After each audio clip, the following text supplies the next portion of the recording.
Chapter 11 प्रश्नावली 3 में आए थे क्या? देखो पहला क्वेश्चन क्या बोल रहा है, निम्न दिए गए चित्र में बहुभुज समरूप है तो निम्न के मान ज्ञात कीजिए। समरूप मतलब दोनों का रूप एक समान होगा। समरूप का ये चिन्ह भी बताया था पहले। तो पहला क्या ज्ञात करना है, ओपी। चित्र बना देता हूँ इधर, दोनों ही से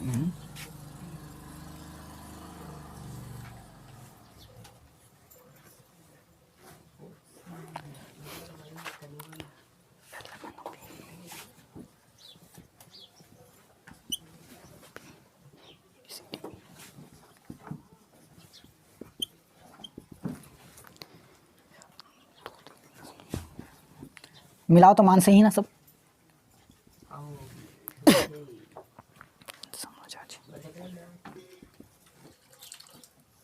1 चलो पूरा ही मान ज्ञात कर सकते हो इससे। देखो पहला हमें क्या ज्ञात करना है, ओपी।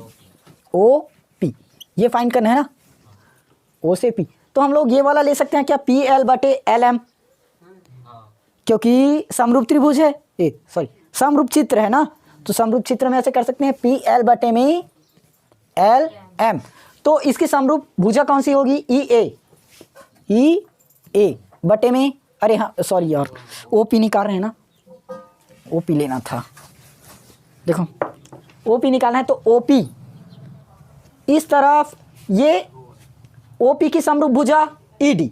और कौन सा भुजा ज्ञात है इस पर, देखो ए भी ज्ञात है, इस पर एल एम ज्ञात है। तो इन दोनों भुजा से निकाल सकते हैं। पहला भुजा 3 और 6 से निकाल सकते हैं, और ओ से पी ये दोनों भुजा आराम से मान निकल जाएगा। देखो क्या बनेगा, ओ पी बटे में मैं क्या लिख सकता हूँ, एल एम। इस बार बताओ एल एम को ही क्यों लिया, पी एल को क्यों नहीं लिया, पी एल को क्यों नहीं लिया? हाँ क्योंकि इस तरफ पी एल की समरूप भुजा क्या होगी, ए ई, लेकिन ए ई का मान हमें नहीं दिया है। एल एम इसलिए लिए क्योंकि इधर एल एम की समरूप भुजा ए बी होगी, और ए बी का मान हमें पता है, इसलिए इधर एल एम लिए होगा। तो इक्वल ओ पी की समरूप भुजा उधर बताओ कौन सा होगा, ओ पी इधर ई डी। एल एम की समरूप भुजा कौन सा बनेगा, ए बी। ओ पी की लंबाई हमें पता है क्या, अभी वही फाइंड करना है। एल एम का पता है बट 3, ई डी का मान 3.4, ए बी का मान 6। तो ओ पी 3 का भी डिवाइड है क्या, पक्षांतर करने पर भाग 3.4 बटे 6 गुणित 3, 1 बटे 3 है, उधर जाकर 3 बटे 1, 3 एकम 3, 3 दूनी 6, इसको काटे 16 दूनी 32, 1.6। तो ओ पी की लंबाई कितना मिला, 1.6। ओ पी की लंबाई क्या मिल गया, 1.6।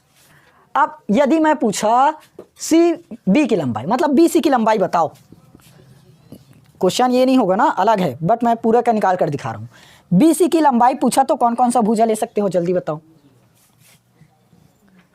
बी सी, हाँ बी सी बटे ना, बी सी इसके बटे में क्या लोगे, ए बी, क्योंकि अब हाँ बी सी या तो ई डी भी ले सकते हो, क्योंकि अब ई डी की लंबाई पता है, और ई डी की समरूप भुजा ओ पी इसकी भी लंबाई पता है। यहाँ पर बी सी और ए बी ले सकते हैं, क्योंकि बी सी इधर नहीं पता तो इसको नहीं लेना, ठीक।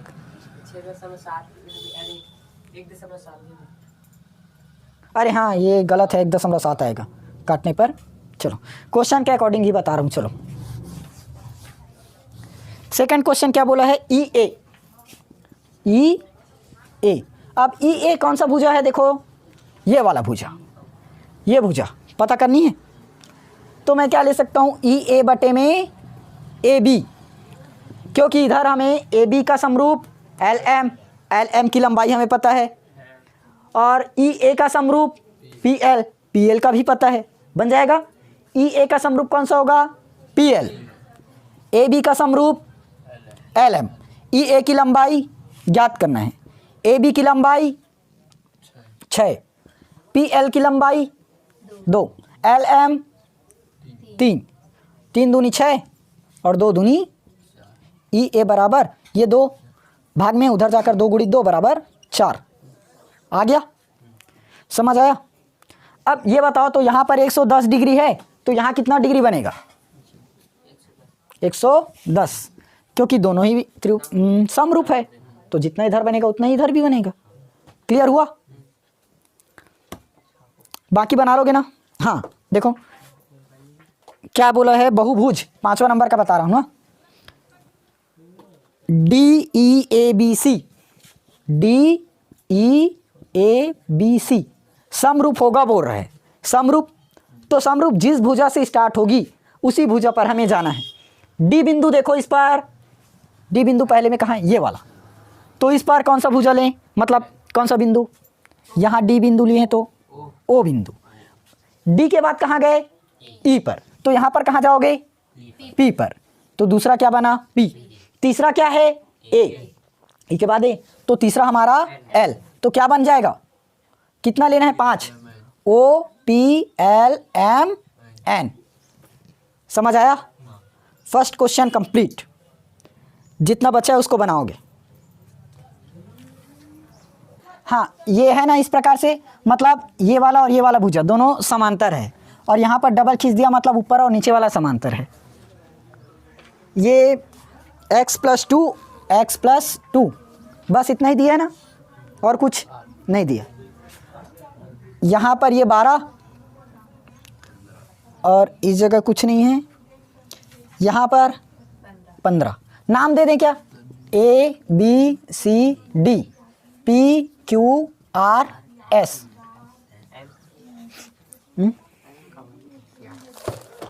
चलो हो गया ना। अब ये बनेगा कैसे, 1 मिनट, ये 2 है, 2। देखो यहाँ पर AD बटे में मैं CD लिख सकता हूँ, बट इधर नहीं दिया।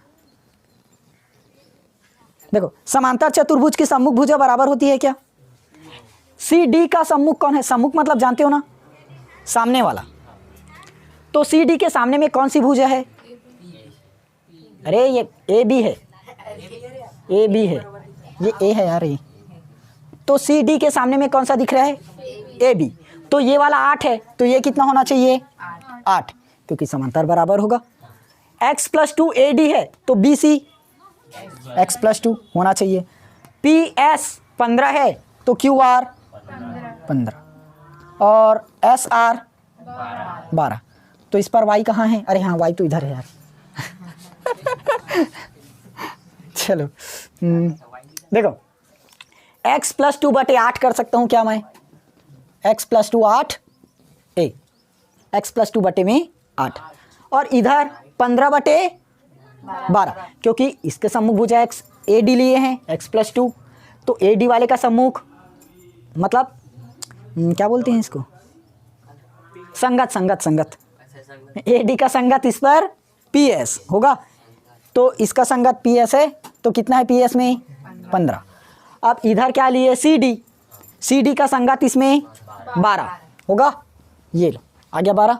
तिर्यक गुणा करें, x + 2 का गुणा 12 में, 15 का गुणा 8 में, तो x + 2 12 का गुणा है क्या, पक्षांतर करने पर भाग होगा, 15 × 8 बटे 12, 4 दूनी 8, 4 तिया 12 और 3 पंचे 15, 5 दूनी 10, x + 2 बराबर 10 आया, तो x बराबर मैं 10 - 2 करूँगा, होगा, तो x के इक्वल में निकलेगा 8। आया आंसर, आया। ये इस जगह क्या निकाले, x की जगह 8, तो इसकी लंबाई टोटल 10, इसकी लंबाई 10 हो गया ना।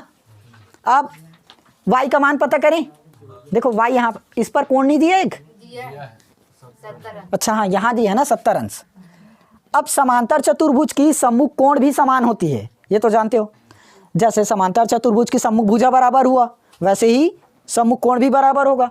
तो कोण S में 70 अंश है, तो Q बराबर भी 70 अंश। देखो S का सम्मुख कौन सा है, सामने वाला Q, तो यहाँ 70 बना है, तो ये भी जगह 70 बनेगा, होगा। लेकिन अभी हमें C वाला ज्ञात करना है, C, तो इस पर कौन सा ज्ञात होगा, R, तो दिया है क्या, दोनों, दोनों ही नहीं दिया, ज्ञात कैसे करोगे। चतुर्भुज का सम्मुख कोण कितना होता है, चतुर्भुज के चारों कोणों का योग कितना होता है, 360। चतुर्भुज के चारों कोणों का योग कितना अंश, अरे 360 अंश होगा। तो ये बताओ यहाँ पर जो y अंश बना है तो यहाँ भी y बनेगा क्या, सम्मुख कोण है। अब s का 70 अंश, तो इसमें कौन सा जगह बनेगा 70 अंश, d पर, क्योंकि s की संगत कोण d है, तो यहाँ पर 70 अंश आएगा। यहाँ पर q बराबर 70 अंश है तो उस जगह b बराबर 70 अंश होगा। संगत कोण, जैसे संगत भुजा लिए वैसे ही संगत कोण लिए, हो गया ना। अब देखो चारों कोण पता चल गया क्या, 70 y आया। तो चारों कोणों का योग कितना होता है 360। पहला कोण बताओ कितना डिग्री है 70, दूसरा y, तीसरा चौथा y बराबर 360 आया। तो 70 और 70 140, y और y 2y, वाह इंटू में होगा स्क्वायर, बराबर में 360। तो 2y 360 प्लस 140 है, माइनस 140 हो जाएगा पक्षांतर में। ये 0 और 6 में 4 घटा है तब 2, 3 में घटा है तब 3, अरे 2 ना, ये 2y। तो मैं y बराबर 220 बटे में 2 करें, 2 एकम 2, 2 एकम 2, 2 शून्यम शून्य आएगा ना। ये कटा, ये भी कटा, ये भी कटा, y बराबर 110 आया। तो x का मान 8, y का मान 110, ये निकल गया आंसर। समझ आया, पहला क्वेश्चन बन जाएगा। पहला क्वेश्चन में भी समांतर मतलब संगत वाला लेना, जैसे संगत भुजा संगत कोण इस पर लिए ना, वैसे ही पहले में भी संगत भुजा और संगत कोण लेना है। क्वेश्चन नंबर 3, कोई भी दो पूछो, पहला और चौथा या दूसरा और चौथा।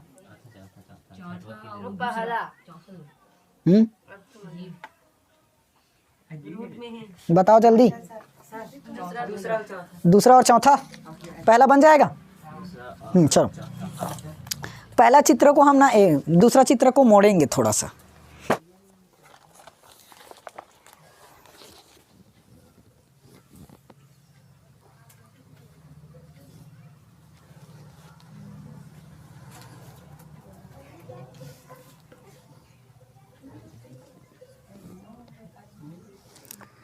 ये 10, ये y, ये 5, 30 मिलाते चलना, तो कहीं पर मिस्टेक होगा देख लेना।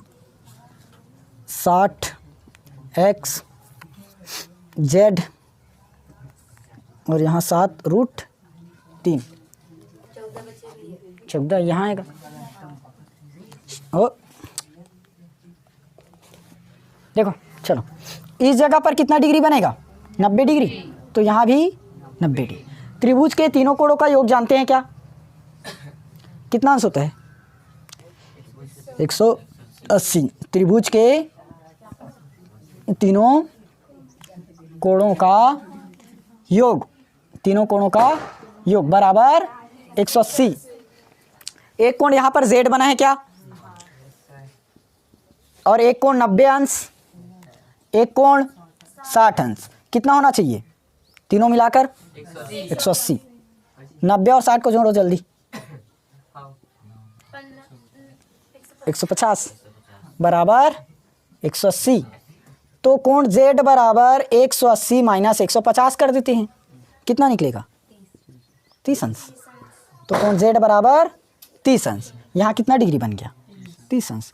देखो 90 और 60 150, 150 और 30 180 आ गया तीनों। अब यहाँ पर देखो मैं इस जगह से एक भुजा ले लेता हूँ x, दूसरा ये पहला है ना, दूसरा चीज़ क्या निकाल रहे हैं इस पर लंबाई। अब एक भुजा x, इसका संघात 5, इधर 14 ले लेते हैं, तो 14 का संघात 10, 10 गुणित x, 14 गुणित 5, तो x बराबर 14 गुणित 5 बटे में 10 आएगा क्या। 5 एकम 5, 5 दूनी 10 और 2 सत्ते 14। x के इक्वल में आ गया हमारे पास 7 आंसर। समझ आया? बन गया पहला क्वेश्चन। चौथा बताऊं? अरे दूसरा है ना, चलो लो दूसरा क्वेश्चन। चौथा, अरे वो चित्र है, पुस्तक में है। चौथा क्वेश्चन देखो जल्दी। ये थोड़ा सा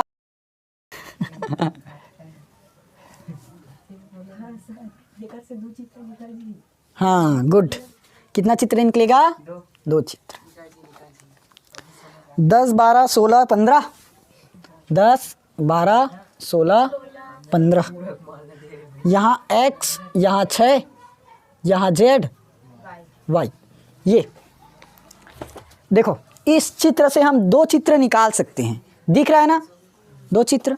हाँ, ये 16 ना, ये पूरे की दूरी है ना, और ये 15 ये लास्ट तक की दूरी। देखो, अगर मैं यहाँ से एक चित्र ऐसे निकालूं तो इस प्रकार से दिखेगा कुछ।